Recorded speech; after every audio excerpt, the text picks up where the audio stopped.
सच साहब भाई जी मैंने आपको पहले भी ये मैसेज भेजा था, दोबारा कर रही हूँ। प्लीज़ आप मुझे बताएं कि हम गुरु जी की फ़ोटो के आगे भोग लगा सकते हैं या नहीं लगा सकते। बंदी छोड़ सतगुरु रामपाल जी महाराज जी की जय हो। सतसाई बहन जी, बहन देखिए, हमने अनंत युगों के बाद में आज अपने इष्ट रूप में सतगुरु रामपाल जी महाराज जी को चुना है। तो बहन, वो हमारे लिए हमारे परमात्मा हैं, हमारे गुरु हैं, हमारे बाप हैं, हमारे पिता हैं। आत्मा का आधार है, इस आत्मा का पति है, परमेश्वर है, सब कुछ वे ही हैं। और बहन, हम आज जो भी कुछ खा रहे हैं उन्हीं का दिया हुआ खा रहे हैं, उन्हीं का दिया हुआ हम पहन रहे हैं, और उन्हीं की विशेष रजा से हमारी सांसें चल रही हैं। यानी हमारे जीवन का आधार केवल हमारा सतगुरु है। तो बहन, भोग फिर हम और किसको लगाएंगे? हम परमात्मा को ही तो लगाएंगे, अपने गुरुदेव को ही तो लगाएंगे। अब देखिए, बहुत सारे भगत भाई बहन कहते हैं कि भाई भोग कैसे लगाएं। देखिए बहन, जब हम अपने परिवार में खाना बनाते हैं सभी मेंबर के लिए, तो अगर आप चाहो तो अन्य मेंबर को खाना परोसने से पहले आप एक थाल में या एक प्लेट में एक चपाती रख दीजिए, जो भी आपने सब्जी बनाई है सब्जी रख दीजिए। यानी जो जो आइटम आप उस दिन खाना चाहते हैं वो थोड़ा थोड़ा आप एक कटोरी में, एक प्लेट में या एक थाल में आप जी निकाल के, और उसको किसी दूसरे बर्तन से ढक के, या अगर कोई सफेद कपड़ा हो तो बहुत अच्छी बात है, कपड़ा कैसा भी हो, सफेद लाल पीले का इस भक्ति मार्ग में कोई औचित्य नहीं है। कपड़ा केवल स्वच्छ होना चाहिए। तो आप उस कपड़े से ढक के उस खाने को सबसे पहले, यानी परिवार के जो मेंबर हैं उनके खाने से पहले वो थोड़ा थोड़ा भोजन निकाल के आप परमात्मा का, जहां भी आपने दरबार लगा रखा है, आप परमात्मा के दरबार में रखिए और परमेश्वर को दंडवत करके अनदेव की छोटी आरती बोल दीजिए कि गरीब सुख देना दुख मेटना ताजा राखे तन, सुरते ते सो खुश किए नमस्कार तो अन, अंजल साहिब रूप है सुदा तृष्णा जाए, चारु युग प्रवान है आत्म भोग लगाए, जो अपने सुओर के एक पीड़ पिछाण भूखिया भोजन देत है पहुंचेंगे परवान, अन देव तू अलग दयालम तेरे पलड़े तुले न लालम, अन देव तू जगमग ज्योति तेरे पलड़े तुले न मोती, वैरागर किस काम ना आवे अन देव तू सम्मन भावे, वैरागर है पत्थर भारी अन देव तू आप मुरारी, खुदिया तृष्णा मेटे पीड़ा तेरे पलड़े तुले न हीरा, दास गरीब ये अन्न की महिमा तीन लोक में जाकर रहमा, दास गरीब ये अन्न की महिमा तीन लोक में जाकर रहमा। ये जो अनदेव की छोटी आरती है, ये आपको भक्ति बोध में, जो छोटी सी हमें गुरुजी ने जो पुस्तक दी है भक्ति बोध, जिसमें 3 समय की आरती है, तो लास्ट में पेज नंबर 52 से जो संध्या आरती शुरू होती है और संध्या आरती जैसे समाप्त होगी उसके बाद में अनदेव की छोटी आरती आती है। आप चाहो, आपको याद नहीं है तो आप जी पुस्तक में देख के भी कर सकते हैं। मोबाइल में यूट्यूब से भी आजकल बहुत सारे भगत भाइयों ने अनदेव की आरती डाल रखी है, आप वहां से भी डाउनलोड कर सकते हैं। आप मोबाइल में चला के भी परमात्मा को वो भोजन वहां रख के दंडुत करके और ये वाली आरती चला के आप परमात्मा को भोग लगा सकते हैं। अपने अपने आप में बोल के भी आप परमात्मा को भोग लगा सकते हैं, मुंह से बोल के कर सकते हैं, मन ही मन में कर सकते हैं, जैसी आपकी इच्छा हो बहन। ये सहज भक्ति मार्ग है, इसमें कोई दिखावा, कोई पाखंड, कोई विशेष क्रियाक्रम नहीं है। तो इस तरीके से आप परमात्मा को भोग लगा सकती हैं।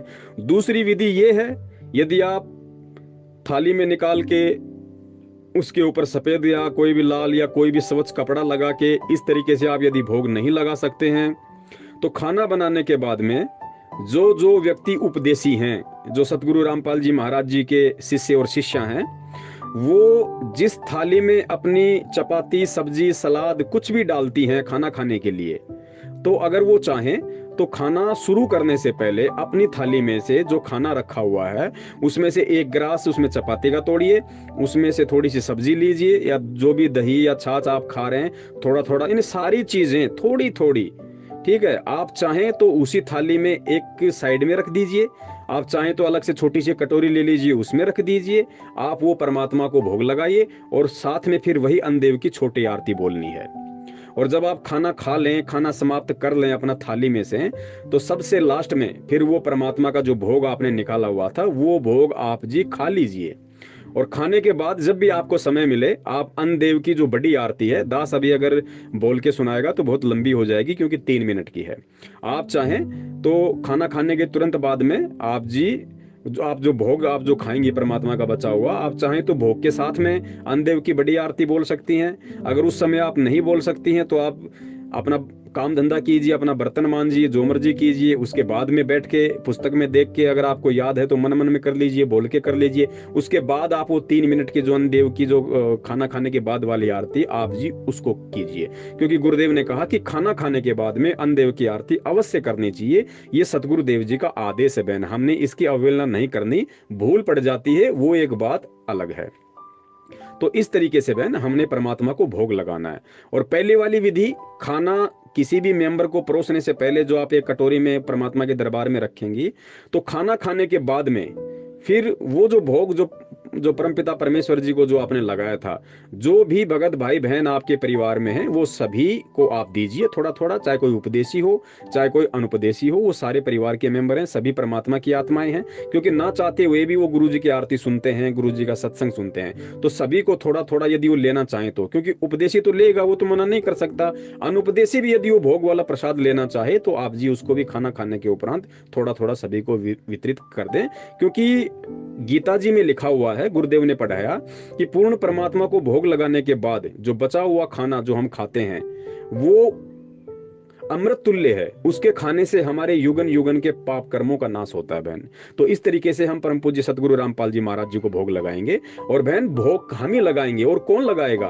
परमात्मा ने भोग लगाने की विधि हमें बताई, परमात्मा ने भक्ति हमें दी, परमात्मा ने अपने भक्ति और अपने संविधान से हमें परिचित करवाया। तो बहन परमात्मा के बच्चे ही तो भोग लगाएंगे, और कौन भोग लगाएगा?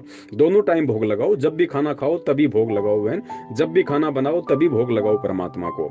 दूसरा, यदि आपकी और विशेष आत्मा यदि आपकी चाहती है तो जैसे दास है, दास के घर में हर संडे को, क्योंकि हम सभी लोग उपदेशी हैं, तो दास के घर में क्या होता है परमात्मा के दया से कि हर संडे को परमात्मा के लिए हलवा बनता है थोड़ा सा। यानी हम जैसे परिवार में टोटल 7 या 8 मेंबर हैं, तो हम लोग थोड़ा बहुत हलवा का वो लगा लेते हैं, थोड़ा बहुत देसी घी का हलवा हम लोग बना लेते हैं। और संडे को क्या होता है कि सबसे पहले वो हलवाराम का भोग जो परमात्मा को हम लगा देते हैं, उसके बाद में सारे जो है उस भोग का हम लोग आनंद लेते हैं, उस भोग को हम लोग खाते हैं। तो संडे को हम लोग परमात्मा को हलवाराम का भोग लगाते हैं, ठीक है बहन।